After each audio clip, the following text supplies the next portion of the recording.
আমি জান্নাতি মানুষ, তোমরা আমাকে তাড়াতাড়ি মাটি দিয়ে দাও, আমি জান্নাতে যাব।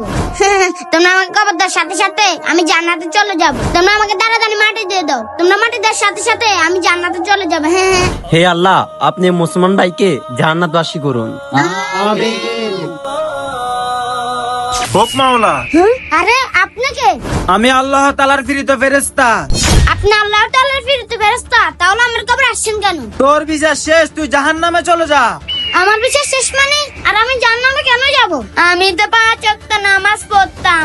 দুনিয়াতে কি পাপ করছস তাহলে একবার দেখে আয়। ভাই আমাকে খাওয়ার জন্য কিছু টাকা দেন। তোদের মতন ফকিরদেরকে টাকা দেওয়ার জন্য রাস্তায় বাইরে আছি। আল্লাহ তুমি এই ভাইটার বিচার কইরা, আমি যদি ভুল করে থাকি তাহলে আমাকে মাফ করে দেন। না, তোর মাফ নাই। তুই একজন গরিব ক্ষুধার্ত মানুষের পেটে লাথি মারছস। যা, তুই জাহান্নামে যা। না তো বন্ধুরা, তোমার দেশের নাম কি? কমেন্ট বক্সে বলে যাও।